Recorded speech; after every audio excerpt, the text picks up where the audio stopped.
Y estaremos en el pasaje que comprende los versículos 12 al 26. 12 al 26. Así que cuando estés listo, ponte de pie para orar al Señor y leer su palabra.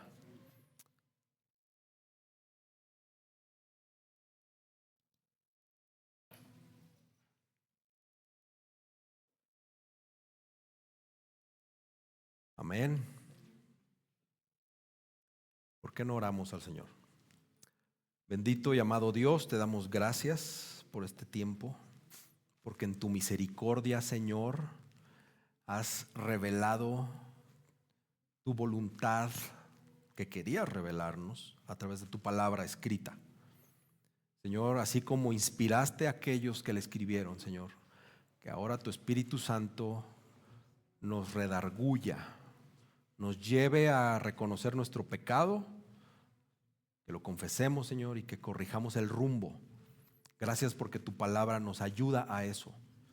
Te amamos y te bendecimos por ser tan bueno en comunicarte con nosotros en un lenguaje humano y podemos entenderte, Señor. Gracias.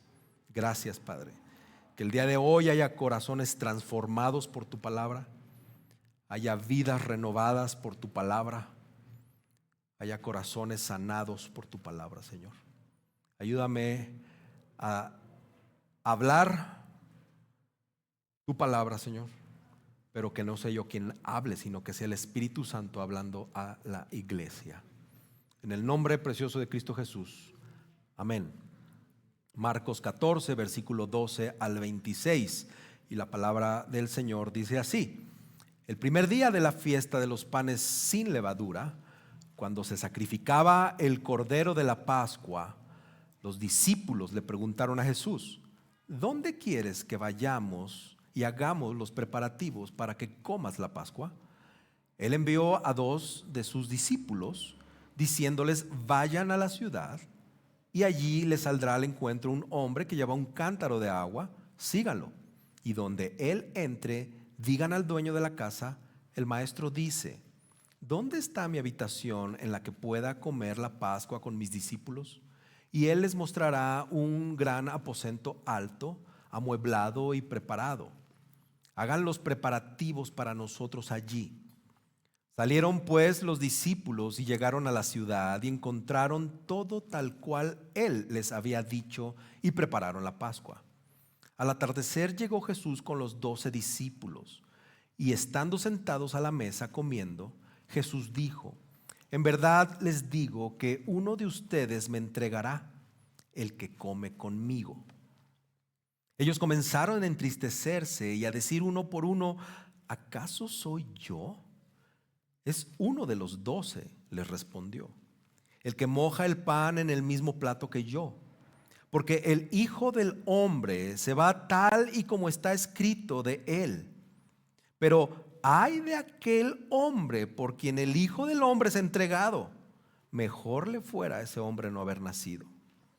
Mientras comían, tomó pan y habiéndolo bendecido, lo partió. Se lo dio a ellos y dijo: tomen esto. Tomen, esto es mi cuerpo. Y tomando una copa, después de dar gracias, se la dio a ellos y todos bebieron de ella.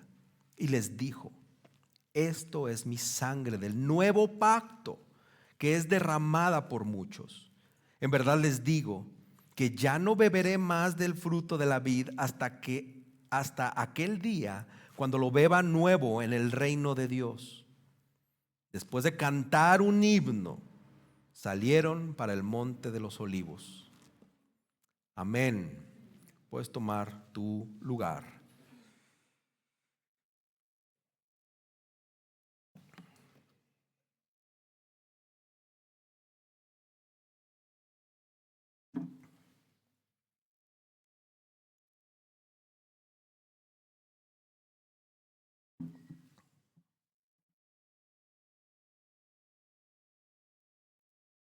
Este sermón, pues acuérdense que los títulos uno se equivoca luego, entonces no le hagas. A veces uno falla en los títulos y no soy muy bueno para eso, pero Titulé el sermón Jesús, el sacrificio perfecto para nuestra redención. Pero lo más importante es el énfasis que quiero que estés meditando durante el sermón de esto. Lo estaré repitiendo constantemente durante el mensaje. Jesús, el siervo sufriente y el cordero sacrificado, murió por los pecados del mundo conforme a la voluntad de Dios. Mis hermanos que han estudiado conmigo los talleres de Simeon Trost me van a estar criticando porque me pasé de palabras. Deben ser una frase corta, pero no pude. Y lo quiero repetir. Jesús, el siervo sufriente y el cordero sacrificado, murió por los pecados del mundo conforme a la voluntad de Dios.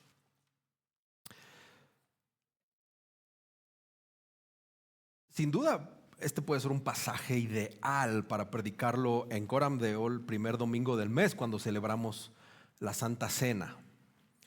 Pero bueno, el Señor dispuso que no fuera así, que cayera hoy. Pero es un pasaje sumamente interesante, muy interesante, y creo que es crucial para la vida del creyente. Hay varios elementos de esta narración que a primera vista resultan inusuales, sobre todo cuando lo comparas con los otros evangelios, que tienen quizá más información, más detalles. Pero a pesar de lo misterioso o enigmático que pueda ser las instrucciones de Jesús a sus discípulos, vemos algo como la obediencia de ellos sin cuestionarlo.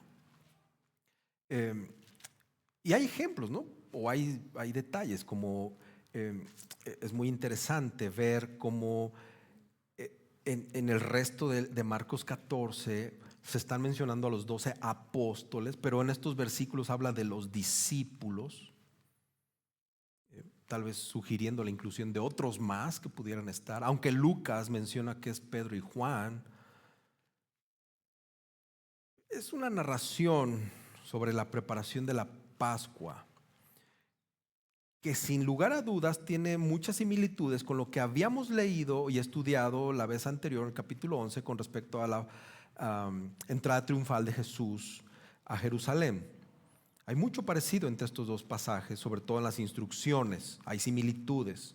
En ambos Jesús está enviando a 2 discípulos a que cumplan instrucciones muy puntuales, inclusive hasta secretas o algo secretas, pero que son esenciales en el desarrollo de los acontecimientos. Y aquí pasa lo mismo. Además, ambas situaciones provocan encuentros inusuales.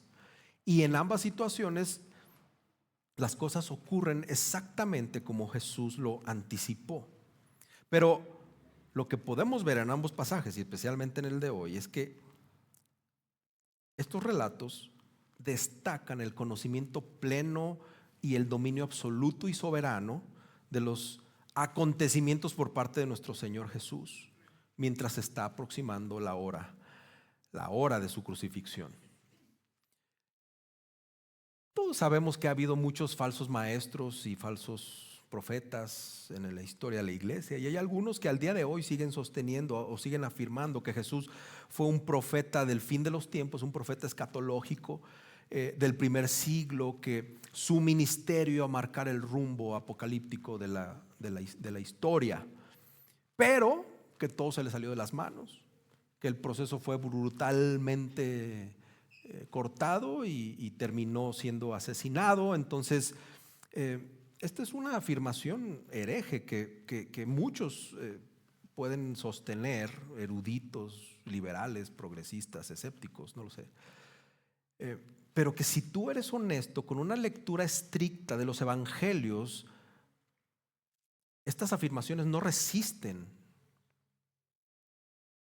esta prueba o este estándar que marca los evangelios, porque sabemos que son verdad. Y en ellos vemos a Jesús ejerciendo un control pleno y absoluto sobre cada detalle mientras Él va rumbo a la cruz. Ese es el objetivo de Jesús, entregar su vida en esa cruz por el pecado del mundo o por los pecados del mundo. Y el sufrimiento de Jesús no fue consecuencia de una fuerza impersonal que tiró los dados del destino y que lo arrastraron, sino que que el sufrimiento de Jesús fue el propósito soberano del Padre. Lo podemos leer en Isaías 53:10, que dice: quiso el Señor quebrantarlo, sometiéndolo a padecimiento. Esto fue la voluntad del Padre, la voluntad que Jesús comprendió y aceptó humildemente, plenamente, en sujeción total. Nuestro Señor Jesús, tenemos que entender algo, porque se ha suavizado la narrativa en los últimos tiempos, o quizás desde hace mucho tiempo, pero yo puedo ver cómo ahora muchos se compadecen del pobrecito de Jesús. No fue así. No fue así. No, nuestro Señor Jesús no fue una víctima trágica de circunstancias que están fuera de su control. Al contrario, el consumador de todo es Jesús. El creador de todo es Jesús. Y Jesús construyó este plan desde la eternidad pasada, perfectamente, milimétricamente, puntualmente. Y en ningún momento el Señor mostró desesperación. El Señor mostró temor, mostró ira o una sensación de impotencia porque se le estaban saliendo las cosas de control. A pesar de que hubo fuertes conspiraciones en su contra, el Señor no vaciló, el Señor no retrocedió. Entonces, a lo largo de todo el Evangelio podemos ver el comportamiento de Jesús conduciéndose con libertad, conduciéndose con autoridad soberana, siendo o siguiendo voluntariamente el camino que Él mismo trazó. Y aunque Judas y aunque otros tomaron decisiones en contra del Señor, ninguna de estas situaciones, ninguna de estas personas tuvo control sobre el destino de Jesús. Nuestro Señor y Salvador, nuestro Rey Jesús, sabía exactamente a dónde iba a ir y sabía lo que Él iba a enfrentar. Y aquí podemos entender algo, que la gracia soberana de Dios emplea incluso la maldad humana para llevar a cabo su propósito. Un propósito en este caso redentor. Y que Jesús iba a seguir todo, o iba a cuidar para que todo ocurriera según su propio designio divino. Quiero repetirte el énfasis del sermón. Jesús, el siervo sufriente y el cordero sacrificado, murió por los pecados del mundo conforme a la voluntad de Dios. Así que el primer punto que quiero que veamos es que Jesús tuvo control de los eventos rumbo a su muerte. Y es un punto breve. El versículo 12 dice: el primer día de la fiesta de los panes sin levaduras, cuando se sacrificaba el cordero de la Pascua. Esto fue un jueves, hermanos. Los discípulos preguntan dónde se va a celebrar esta comida. Acuérdate que el domingo pasado decíamos que esto era como el 16 de septiembre. Había que planear todo muy bien. Y esto llevaba una comida que era muy importante. Entonces los discípulos dicen: ¿dónde va a ser? ¿Dónde vamos a celebrar esta comida conmemorativa? Porque necesitamos prepararnos. Y Jesús les da instrucciones muy precisas. Van a ir dos a la ciudad, van a encontrar a un hombre que va a llevar un cántaro de agua, lo cual era completa y absolutamente inusual, hermanos, porque los hombres no hacían ese trabajo. Esto solamente lo hacían las mujeres y lo hacían los esclavos. Y ellos iban a tener que seguirlo hasta cierta casa específica, donde le iban a decir al dueño de esa casa que el maestro necesitaba saber cuál era la habitación o dónde estaba la habitación donde iba a recibir a sus invitados para tener esta comida de Pascua con sus discípulos. Y este dueño pues le mostraría este gran aposento alto, amueblado y preparado. Y ahí es donde tenían que hacer estos preparativos de la cena. Y lo que vemos es que sucede tal cual, de una manera asombrosa, pero pues ya no inesperada. El versículo 16 registra cómo salen los discípulos, llegan a la ciudad y encuentran todo tal cual Jesús lo había dicho.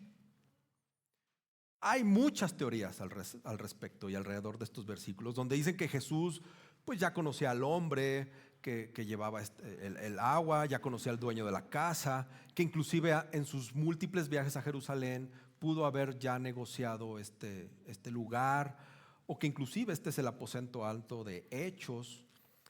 No lo sabemos y eso no importa. Nuestra narración muestra el conocimiento sobrenatural del Señor. Jesús es Dios y Jesús ya había perfeccionado todos estos eventos. ¿Tú sabes lo que significa o lo que significaría encontrar en Jerusalén, en la semana de Pascua, en medio de la multitud, a un hombre que lo único que te dijeron es que iba a llevar un cántaro de agua? Era la locura la Semana Santa o la semana de Pascua, pues, en Jerusalén. Es como si alguien te dice, vas a ir al Zócalo, justo a Templo Mayor, en el 16 de septiembre, y vas a encontrar un hombre con una bandera de México, y te va a ver, y ese es el hombre. Algo así de lleno estaba el lugar. Y bueno, vemos la obediencia de estos dos discípulos que van, siguen sus indicaciones, preparan el cordero de la Pascua que representaba la liberación de Israel de la esclavitud en Egipto. Pero ellos no sabían, hermanos. Ellos creían que este sería un año más donde se celebraría por tradición la cena de la Pascua. Ellos no sabían que serían testigos de una Pascua aún mayor. Jesús mismo estaba autopreparándose para ser sacrificado como el verdadero Cordero Pascual. Juan el Bautista ya lo había predicho, o ya lo había anunciado con estas palabras en Juan 1:29. Ahí está el Cordero de Dios que quita el pecado del mundo. Hermanos, Jesús verdaderamente es el Cordero Pascual. Él tuvo y obviamente tiene el control absoluto de todos los acontecimientos que condujeron a su muerte.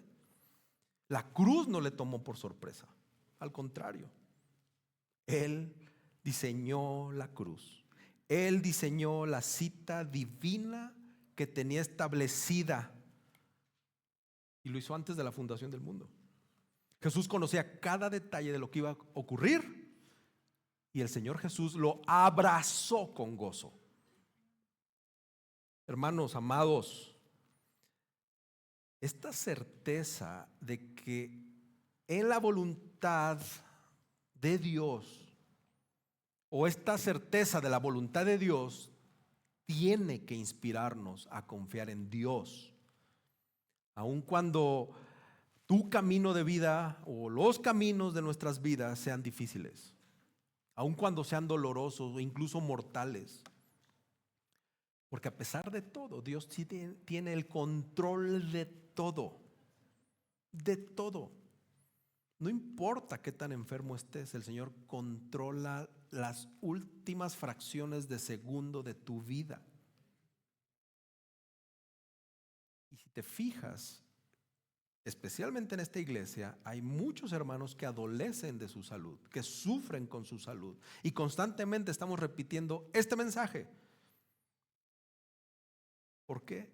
La realidad es que se nos olvida. Somos cristianos, confesamos al Señor, creemos en el Señor, confiamos en el Señor, oramos al Señor. Pero cuando te está doliendo, cuando te duele una semana, cuando te duele un mes, cuando llevas años sufriendo, se nos olvida. Se nos olvida este pasaje, mañana mismo se nos va a olvidar.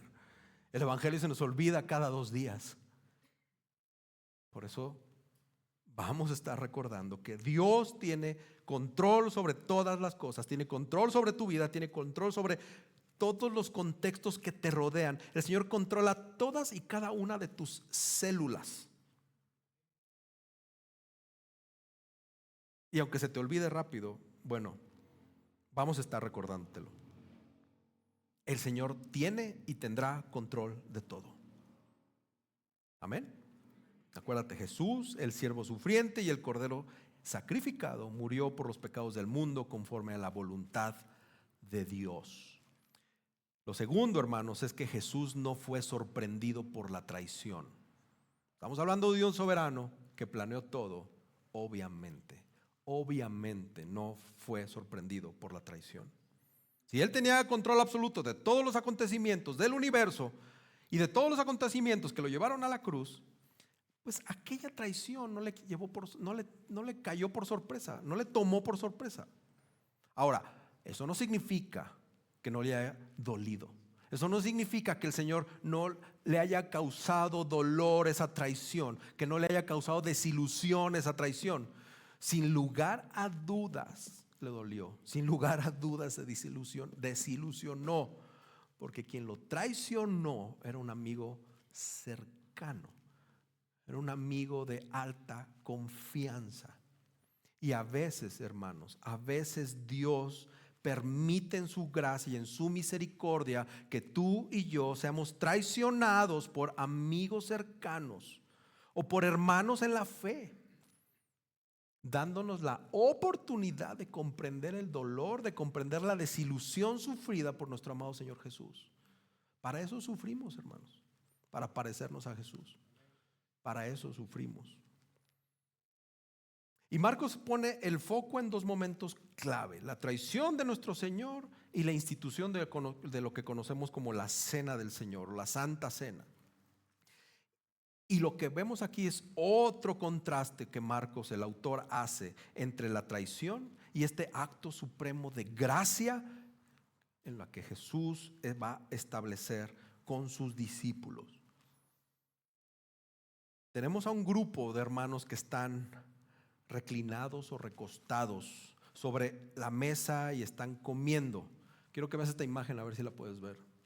Bueno, esta no, la que van a poner. No sé si se alcanza a ver, pero más o menos es en la época y esas eran las costumbres. Digamos que eran dos mesas, una en herradura y una mesa central. Y las personas así se recostaban, con más almohadas, tal vez, o inclusive en el piso y con una mesa muy chaparrita. Así eran las comidas. Por eso la palabra dice que estaban recostados. Ahora, esto, hermanos, era el círculo más íntimo que te pudieras imaginar en aquel contexto. Era el lugar como lo es en tu casa. Tú no le abres tu casa a cualquiera.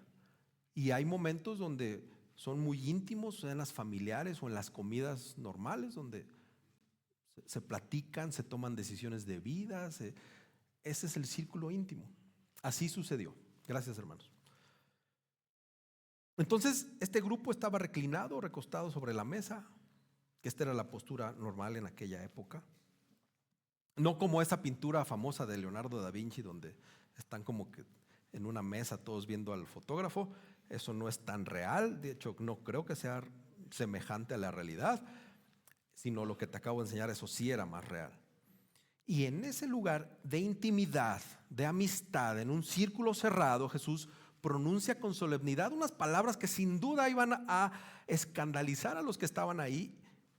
Y además este lugar, quiero que pienses en algo, no solamente estaban los apóstoles, había más gente en este lugar, porque la cena pascual se invitaba a muchas más personas. Había mujeres, seguramente, estoy seguro que había niños, por lo que voy a decir más adelante. Pero lo que dice Jesús con solemnidad seguro escandalizó a todos los que estaban en ese salón. Y estoy seguro que les causó, pues no sé si un escalofrío en el cuerpo, pero el Señor les dice: en verdad les digo. Acuérdate, cuando el Señor Jesús dice en verdad les digo, es que está pronunciando la palabra amén, y eso significa que está poniendo su testimonio como verdad. En verdad les digo que uno de ustedes, no dice quién, uno de ustedes me entregará, el que come conmigo. Todos estaban comiendo ahí, no solamente los que estaban a la mesa, había más gente comiendo. ¿Puedes imaginar la ironía en que vemos en esta celebración? Una celebración que simboliza la victoria y la alegría, donde se da esta noticia de traición. Obviamente no, bueno, no obviamente, no se nos explica cómo el Señor sabe esto, pero Él sabía lo que iba a acontecer. Y el Salmo 41:9 dice: aún mi íntimo amigo en quien yo confiaba, el que de mi pan comía, contra mí ha levantado su talón. Yo no sé si Jesús se basó en este texto, pero lo aplica claramente a este momento. Jesús no menciona a Judas hasta ahí. Y esta palabra de Jesús entristece, provoca tristeza en los que están ahí, pero también en todos los que están ahí provoca un examen de conciencia. En cada discípulo, pues como debería de ser. Imagínate, tienes a Jesús y dice algo, indudablemente todos tendríamos que estar diciendo: a ver qué está pasando. Y cada uno de los discípulos le pregunta a Jesús: ¿acaso soy yo? ¿Puedes ver el impacto de las palabras de Jesús? Él no dijo quién. Él dijo: uno de todos los que están aquí me va a traicionar. En la torre, yo sería el primero que diría: soy yo. Y creo que tú y yo haríamos lo mismo. Obviamente Jesús vemos que reduce la lista de los posibles traidores a solo los 12, a sus compañeros más íntimos, a los demás de confianza, y descarta al resto de los que están en la sala diciendo: el que moja pan en el mismo plato que yo. El círculo se cierra.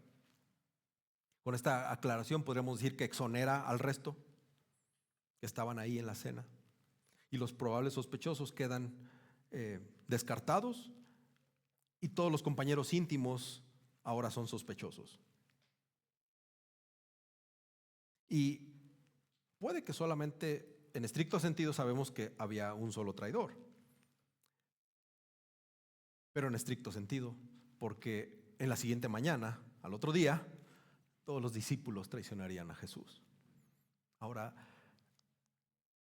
no por codicia como Judas, pero sí lo traicionan por debilidad o por miedo, o lo traicionan por cobardía. ¿Acaso seré yo? Yo te animo a que subrayes en tu Biblia con un color que te llame la atención esa pregunta. Porque sin duda, hermanos, esta pregunta ha perdurado en todos los creyentes a lo largo de la historia, y eso nos incluye. ¿Acaso seré yo? Este versículo 21 se destaca en toda la Escritura, revelando de manera profunda e impactante la interacción entre la acción divina y la responsabilidad humana. Porque el Hijo del Hombre se va tal y como está escrito de él.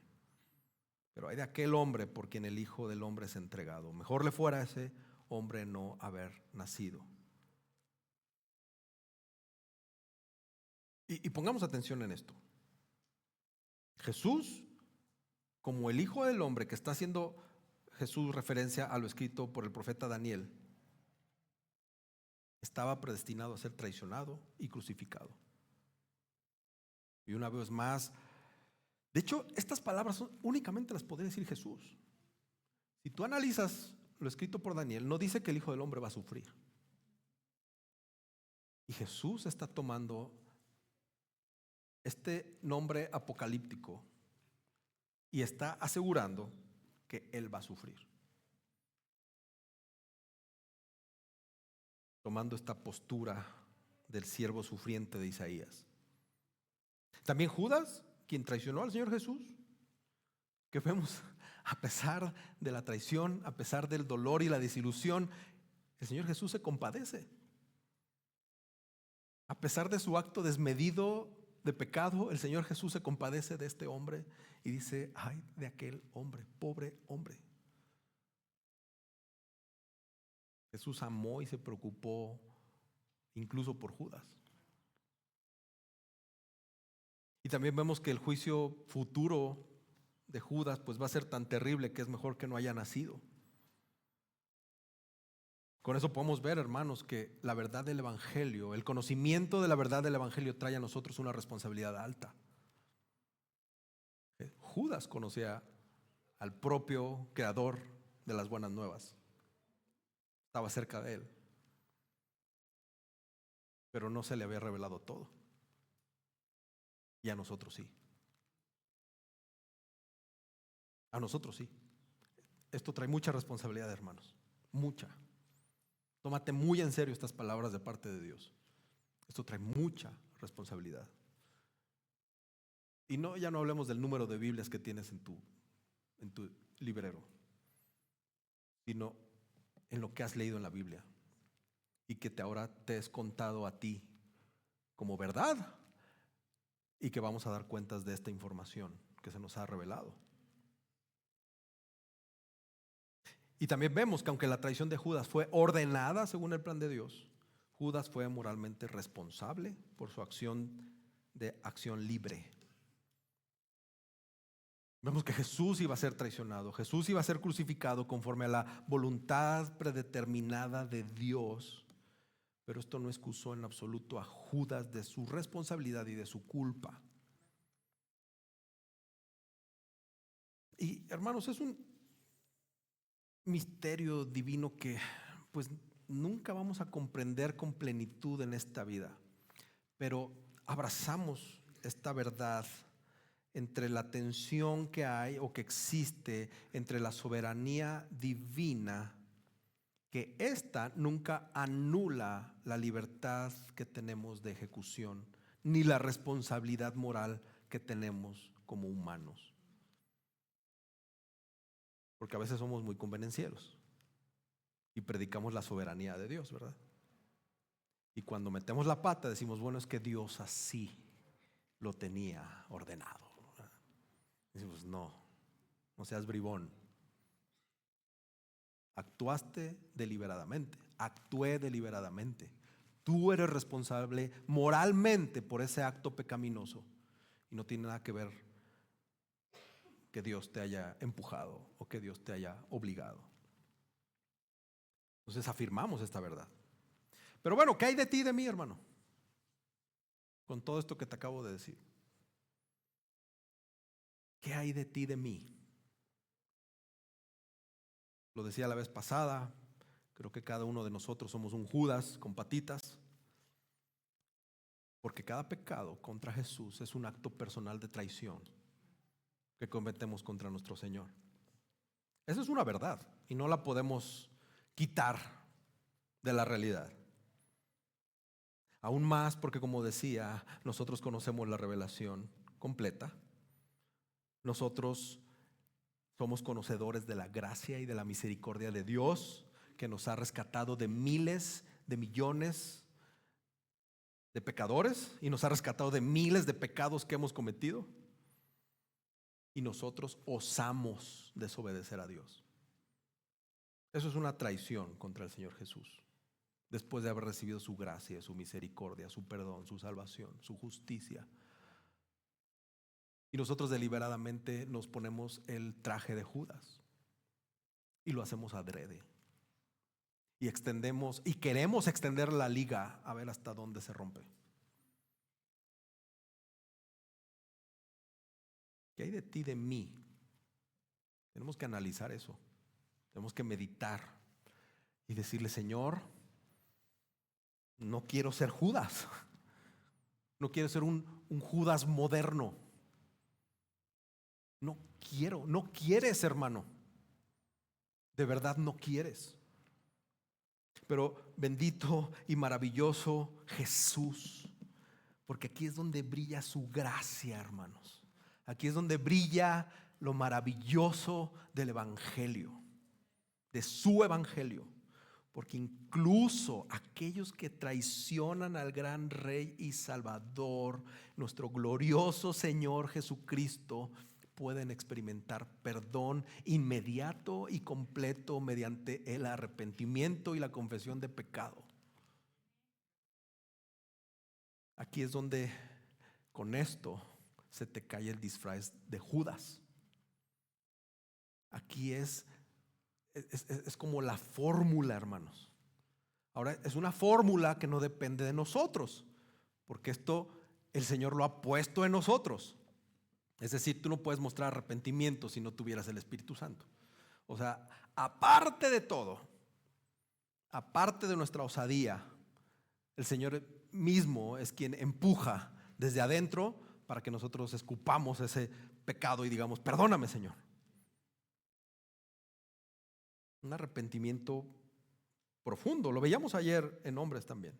Un arrepentimiento piadoso provoca aflicción genuina, hermanos, por aquello terrible que hemos hecho. Y a veces pensamos que esos pecados terribles que traicionan a Jesús es ser infiel, ver pornografía, drogarse o matar a alguien. Hermano, no se nos olvide que el Señor es santo y 3 veces santo. Y cualquier pecado es ir en contra de eso, de su santidad, cualquiera. Pero como somos convenencieros, como somos muy aparentemente ágiles de mente y muy buenos para mentir, pues creemos que ciertos pecados el Señor los tolera. Y que hay ciertos pecados que el Señor va a ser contundente, ¿verdad? ¿Cuántas veces has mentido en tu vida? ¿Cuántas veces has visto pornografía? ¿Cuántas veces te has drogado? ¿Cuántas veces te has embrutecido con el alcohol? ¿Cuántas veces has usado el nombre de Dios en vano? ¿Cuántas veces has dejado de amar a tu prójimo? ¿Cuántas veces has amado más a tus ídolos o sigues amando a tus ídolos? Hermano, todos esos pecados tienen las mismas consecuencias: la muerte y una eternidad en el infierno. Y solo por la gracia del Señor es que tú y yo estamos aquí. Solo por eso Jesús tomó todos esos pecados y se autosacrificó para que tú y yo no pagáramos por eso. Lo acabas de leer en la lectura cronológica que toda la iglesia está leyendo en Levítico. ¿Cuántos tipos de sacrificio había para diferentes accionares, verdad? Jesús está haciendo eso, hermano, con su propia sangre, por ti, por mí. En la gracia Dios perdona y Dios proporciona la fuerza para que tú y yo sigamos adelante en esta familia de perdonados. ¿A poco no es una maravillosa familia a la que perteneces? Amén, ¿verdad? O sea, ahí sí, que te salga lo gozoso. Estás en una familia de perdonados, de exonerados. Esto es como cuando aquellos que estaban presos y los mandaban a las Islas Marías, hermano. Nos han mandado a un lugar donde nos tienen exonerados, en esta sucursal del cielo. Estás apartado por la sangre de Jesús. Eso de repente me sale así como que, pero te debería hacer parar de tu silla. Te debería hacer caer de rodillas, hermano. Te debería empujar a orar incansablemente en gratitud, porque el Señor se autosacrificó por ti, derramando su sangre por ti, siendo esa persona, ese siervo, ese servidor sufriente por ti, por mí, por los pecados tan asquerosos que cometemos. Gloria a Dios por Jesús. Lo tercero, hermanos, Jesús prepara y preside la primera cena, donde Él es el banquete. Adrede le puse no última cena. Jesús prepara y preside la primera cena, donde Él es el banquete.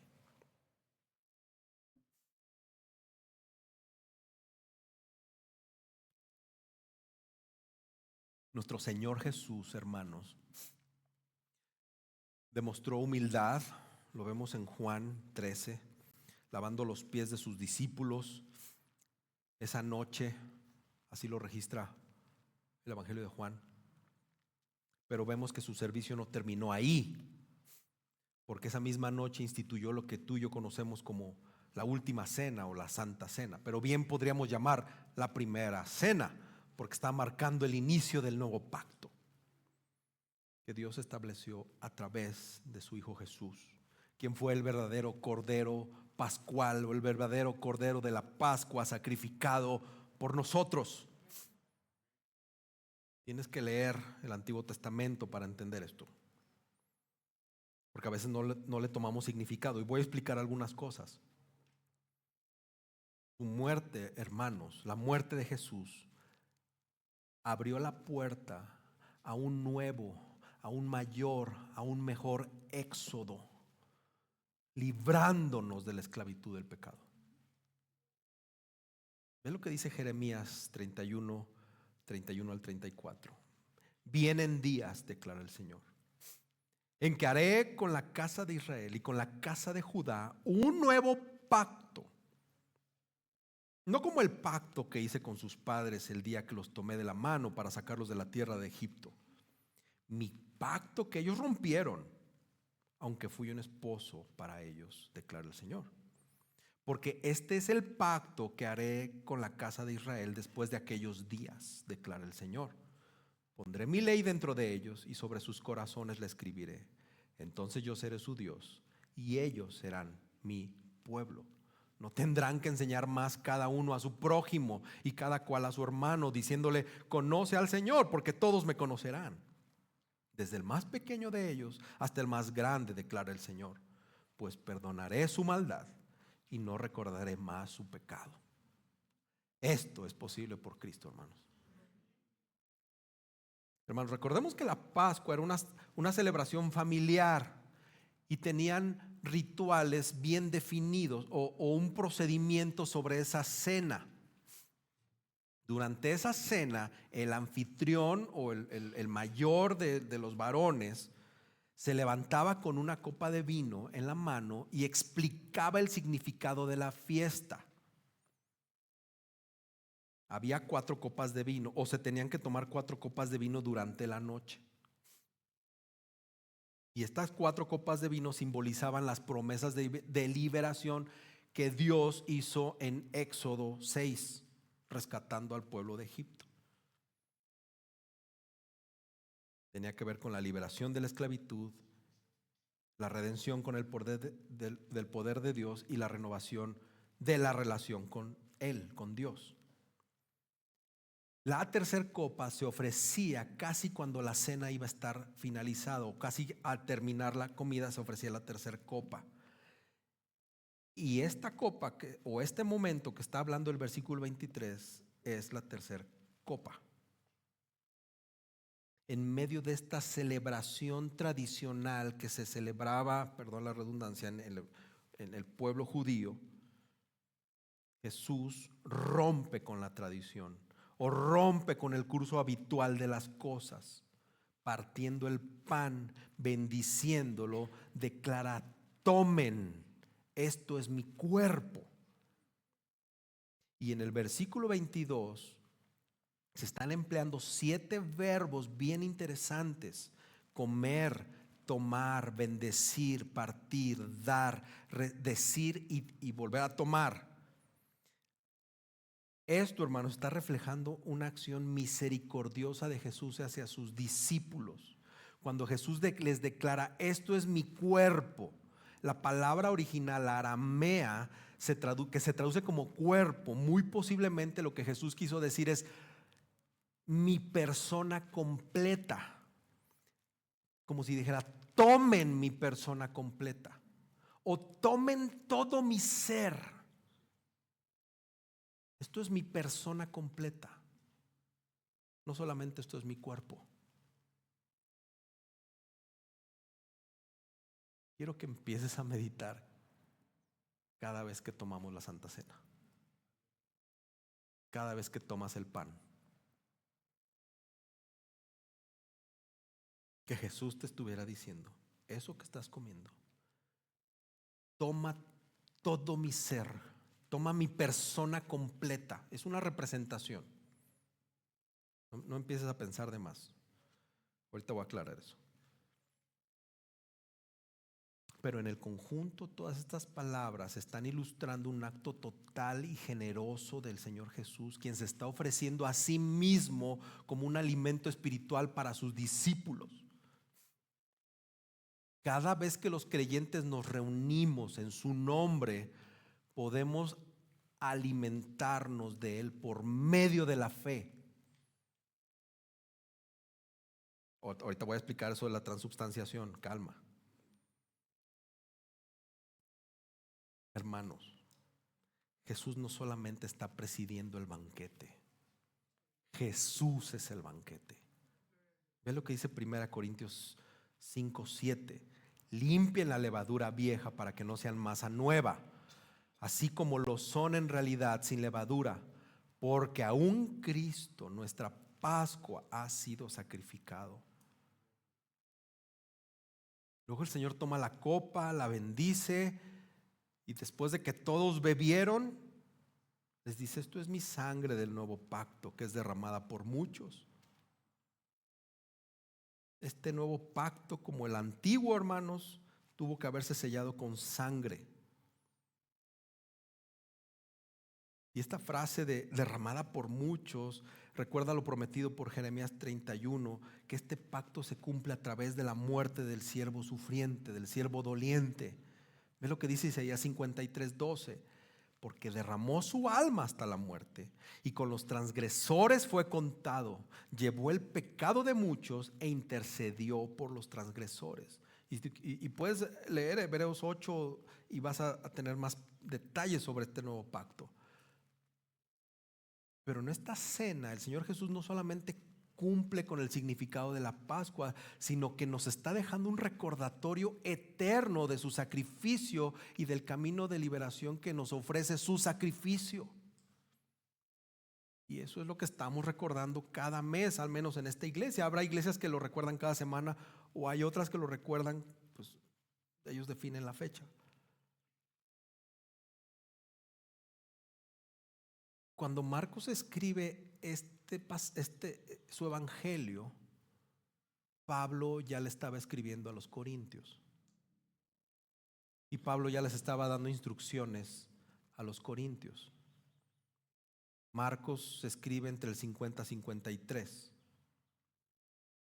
Corintios entre el 53 y 55. Entonces puede haber una coincidencia si fueran los dos en el 53, eso pues no lo sabemos, pero durante el Nuevo Testamento ya vamos viendo ligeras variaciones. Cuando tú lees de la Cena del Señor, Marcos y Mateo son muy similares. Ellos dicen: esto es mi cuerpo. Pablo en Corintios ya añade: para ustedes. Y Lucas, que tuvo una dependencia de Marcos y de Pablo, escribe: que es dado, que es para ustedes, que les es dado. Lo que le quiero decir, hermanos, es que al final de cuentas, desde los primeros tiempos, la iglesia, de la iglesia primitiva, la iglesia está considerando la cena como la representación más fiel de su comunión con Cristo. Y podemos entrar en muchos detalles, y es padre estudiar cómo Pablo está aplicando la cena a la iglesia, y Lucas también lo escribe.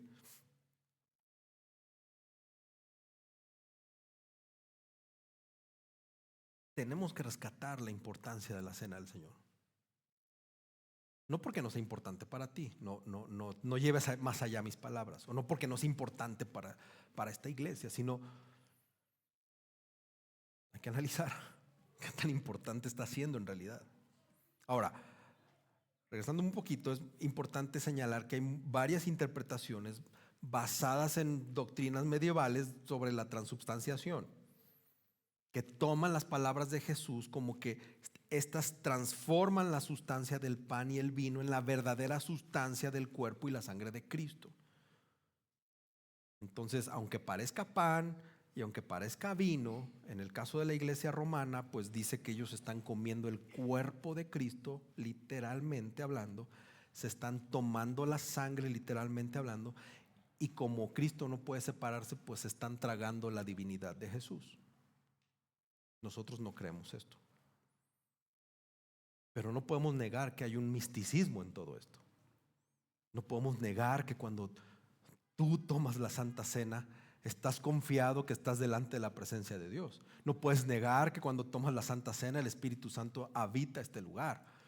No puedes negar que cuando estás tomando la Santa Cena, estás teniendo un recordatorio profundo del sacrificio de Cristo.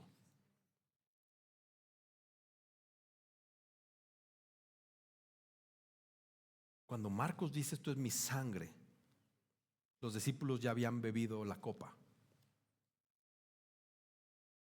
El Señor Jesús se está refiriendo a su propia vida. Este pasaje apunta al cuerpo de Jesús, apunta a la entrega total de Jesús por los suyos. Esta palabra de derramada por muchos, pues no se está cumpliendo ahí en la Santa Cena. Se va a cumplir en el Gólgota cuando Jesús es crucificado por salvación de todos. Pero vemos un clímax interesante aquí, hermanos. Cuando el Señor dice que esto es mi sangre del nuevo pacto que es derramada por muchos. Según el pensamiento hebreo, hermanos, la vida de las personas residía en la sangre.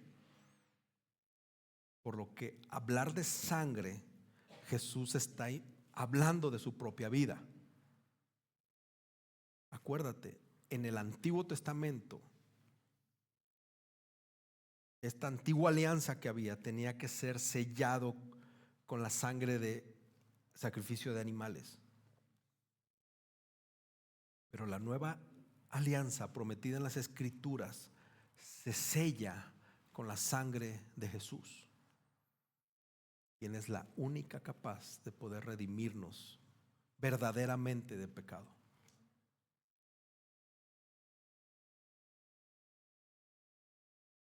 Y luego el Señor les dice, cuando hagan esto, cuando se reúnan en el futuro, háganlo en memoria de mí.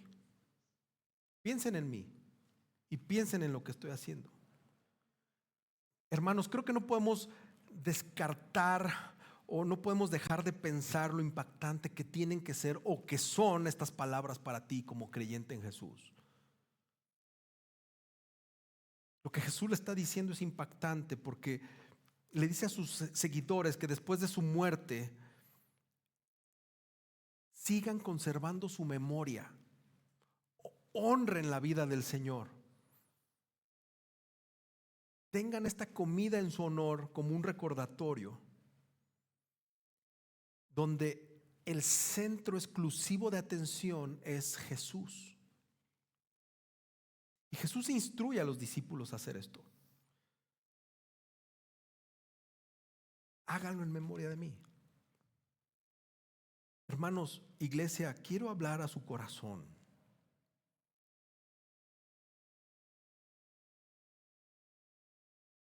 Quiero que medites, por favor, en la importancia de tener esta celebración. Por eso dije que esta hubiera estado genial cuando tomáramos la Santa Cena, ¿verdad? Pero no importa, en 2 semanas lo haremos. Cuando tomas la cena, ¿en qué piensas? ¿En quién piensas? ¿Cuánto tiempo piensas en lo que estás pensando?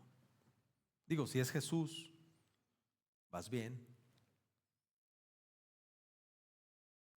¿Lo estás haciendo con conciencia y a profundidad?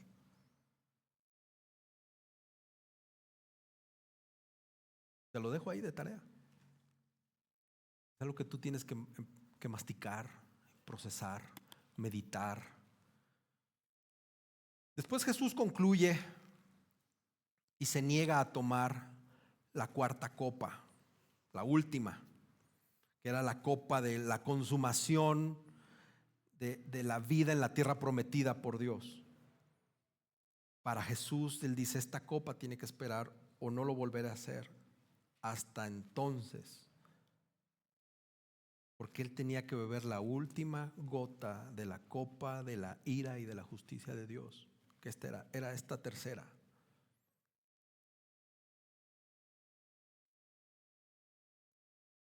¿Puedes ver la solemnidad de esto? no es cualquier rito. No es un momento donde tendríamos que estar tomando a la ligera. Y ve lo que hacen al final. Después de eso, todos reunidos entonan cantos de alabanza. La tradición decía que cantaban cantos y cantaban el Salmo 115, 116, 117, 118. Entonaban salmos al Señor, reconociendo sus promesas, reconociendo quién era Él. Y se van discretamente rumbo al Monte de los Olivos. ¿Puedes ver lo rico que es espiritualmente hablando el significado de cantar después de tomar la Santa Cena? Hermano, perdón la expresión, pero ¿lo entiendes?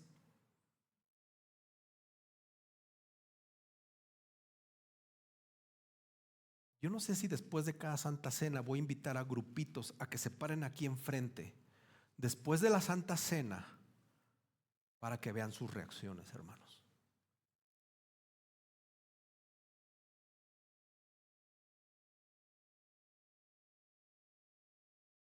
No tengo palabras para explicar lo que a veces veo desde aquí, hermanos. Se los digo con dolor y se los digo con respeto y en el amor de nuestro Señor Jesús. Es triste. Es triste, hermanos. Y no conozco sus corazones, pero nuestra expresión corporal muchas veces habla de lo que hay en nuestros corazones. Y ustedes no lo pueden negar. Y no generalizo, no digo que siempre o no digo que sean todos. Lo que quiero es hacerte pensar y profundizar en lo rico espiritualmente hablando que significa celebrar la cena del Señor y celebrar a Jesús como el siervo sufriente que murió por ti y por mí, por nuestros pecados, por la voluntad de Dios para salvarnos. Y solamente siento que a veces no somos conscientes de lo que estamos haciendo, que es solamente un rito más que en Coram Deo, en esta iglesia, se hace una vez al mes. Y esto lo he visto en otras iglesias donde lo hacen una vez a la semana o una vez cada 3 meses.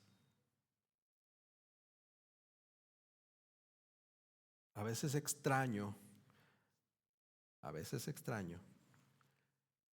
cada vez que se hacía en una iglesia Pente a la que asistía una vez al año.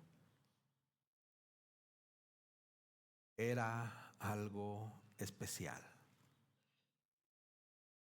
No estoy de acuerdo en hacerlo una vez al año, lo aclaro.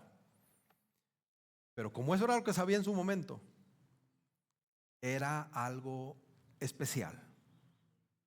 Aquí lo hacemos una vez al mes, porque queremos estar acordándonos del Evangelio.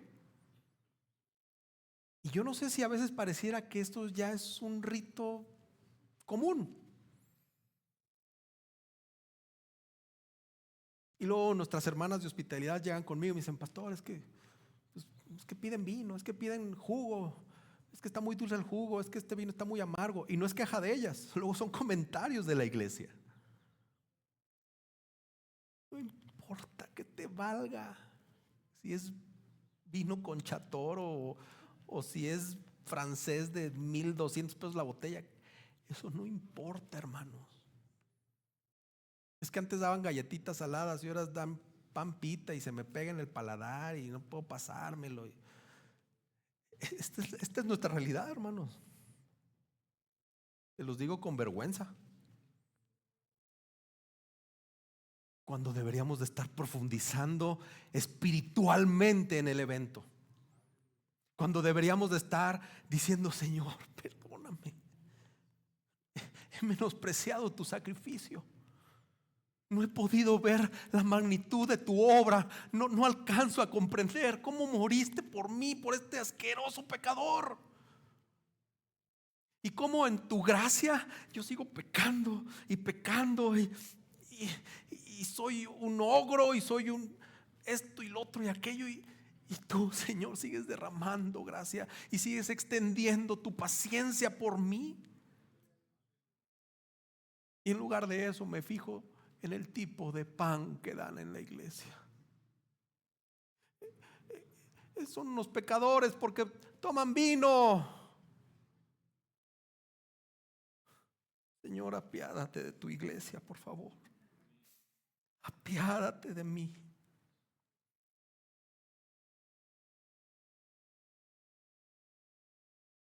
Quiero que te haga más sentido esto, hermano.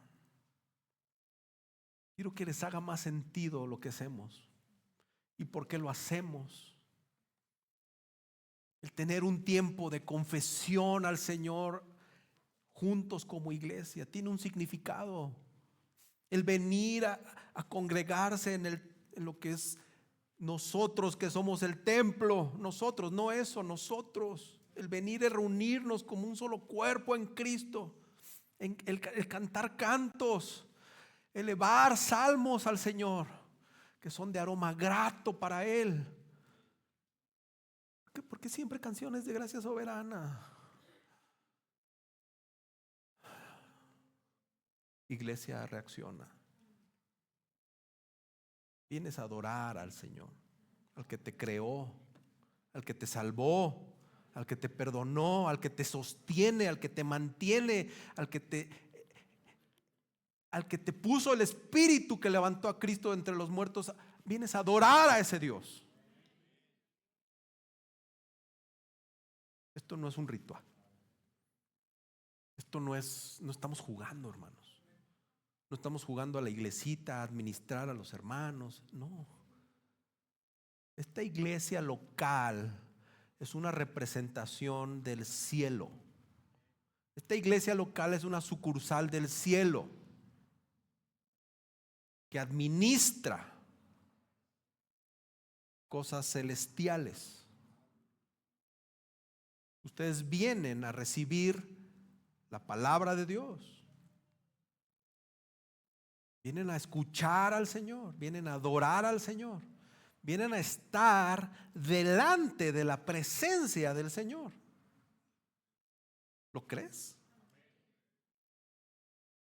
¿Lo crees? Amén. Amén, hermanos.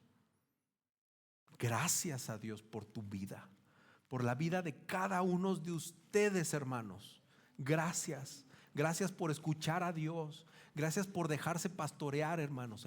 Se los digo de corazón. Gracias. Gracias por ser parte de este cuerpo. Gracias, hermanos. Tenemos que seguir adelante. Quiero concluir con esto. Hermanos, celebrar la Santa Cena es recordar la maravillosa obra de Jesús.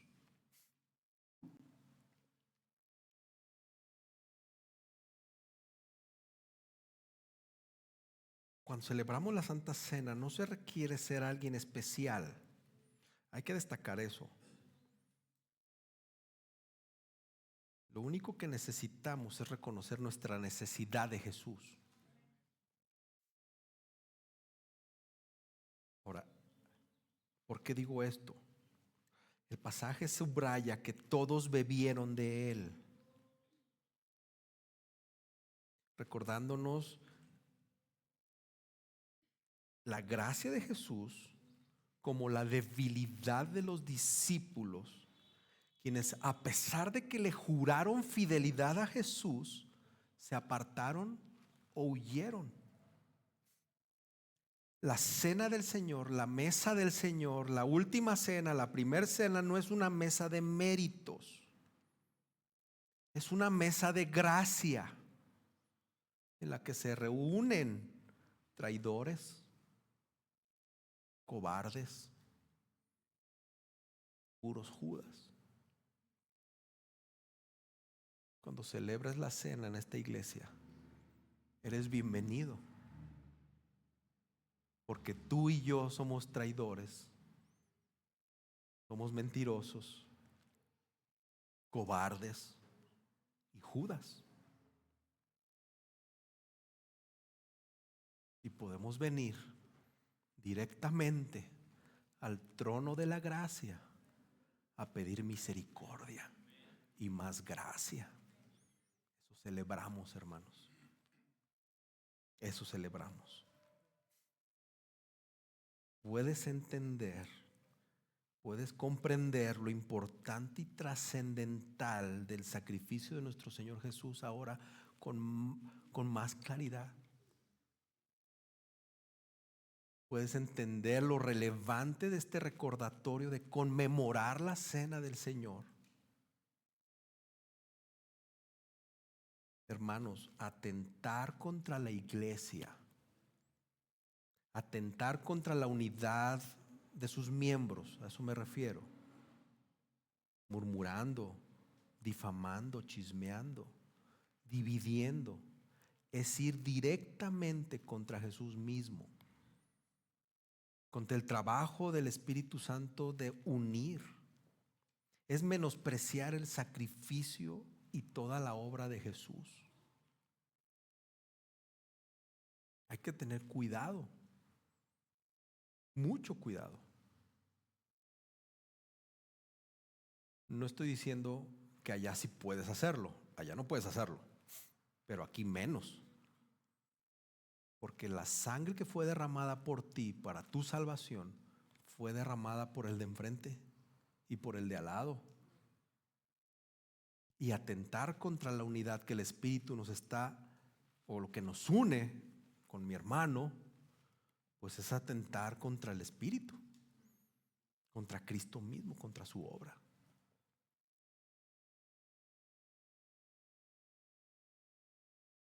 ¿Qué tan familiar y qué tan cotidiano es para ti celebrar la cena del Señor? A tal grado que ya no te conmueve, que ya no te sorprende. Piensa en eso, medita en eso. ¿O qué tan recurrente es pecar contra Jesús, contra su obra, contra su cuerpo que es la iglesia, y que ya no te duele?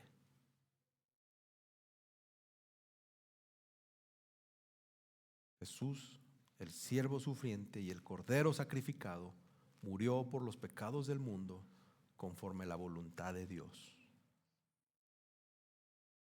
Vamos a orar, hermanos, y vamos a exponernos delante del Señor con sinceridad, con un corazón abierto. Él nos conoce tanto que aunque no seamos sinceros con Él, Él nos conoce. No somos más astutos que Dios.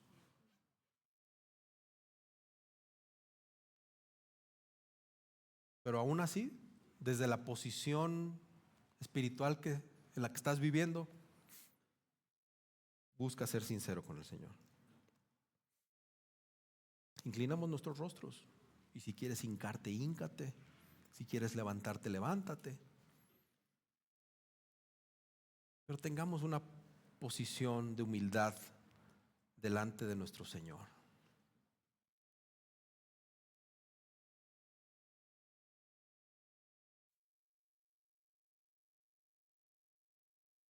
Bendito Dios soberano, Padre de nuestro Señor Jesús, te damos gracias, Señor, por quien tú eres. Señor, es increíble ver tu obra en esta iglesia. Gracias, Señor, porque me das la oportunidad de abrir mi Biblia y predicarla a estas ovejas, Señor, que me has encargado, que son tuyas, que costaron sangre, tu sangre.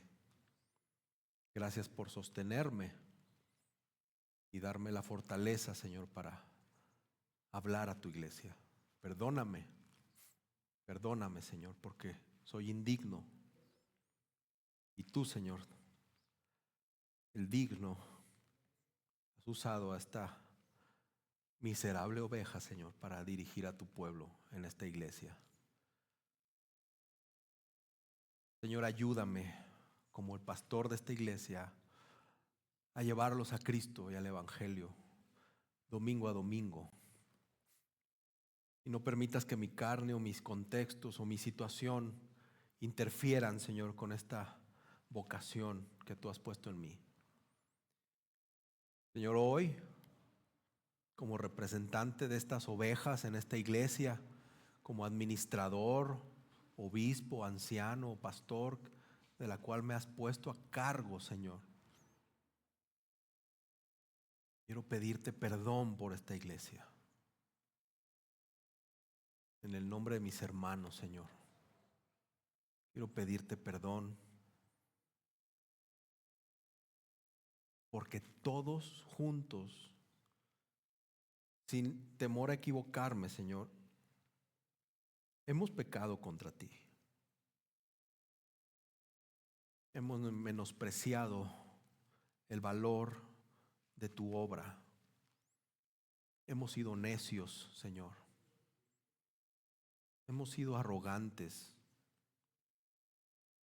Hemos creído que somos sabios. Nos jactamos, Señor, de sabiduría, de conocimiento. Y eso es arrogancia, Señor. Por favor, perdona a esta iglesia, incluyéndome primeramente, Señor. Padre, que tu evangelio, que la obra de Cristo Jesús, que un entendimiento profundo del derramamiento de tu sangre sea entendido, sea asimilado en nuestros corazones de una manera profunda, Señor. Que algo sobrenatural suceda en nuestros corazones para entender la magnitud de tu sacrificio. Porque, Señor, tendemos a menospreciarlo y tendemos a preferir nuestros deseos, nuestros anhelos. Luchamos incansablemente por satisfacernos. Luchamos por tener una identidad específica. Y, Señor, sométenos a tu palabra, sométenos a tu voluntad, porque nuestra identidad única y verdadera es la identidad que tenemos en Cristo Jesús. Ayúdanos a ser un cuerpo que luche por este entendimiento de tu obra, de tu sacrificio. Ayúdanos, Señor, a ser una iglesia que predique esta verdad del evangelio a todo mundo allá afuera, pero que no olvidemos de predicarlo a los de aquí adentro. Ayúdanos, Señor. Gracias, Jesús. Gracias por derramarte. Gracias por ser tú el banquete principal. Señor, un día nos vas a revelar tantos misterios y tantos detalles, pero lo mejor es que un día estaremos celebrando contigo, Señor, en un banquete que no tendrá precedente, Señor, celebrando las bodas del Cordero, Señor. Gracias porque con tu sangre aseguraste ese lugar en la mesa. Gracias, Señor. Gracias, Cristo. Bendice a tu iglesia. Gracias porque día con día seguimos viendo tus bendiciones que provienen de ti y que derramas en sobreabundante gracia, y lo haces sonriéndonos. Lo haces mostrándonos paciencia y amor, ternura. Gracias por ser paciente con nosotros, Señor. Gracias. En el nombre de Jesús y en el poder de tu Espíritu Santo, Señor. Amén. Amén, hermanos.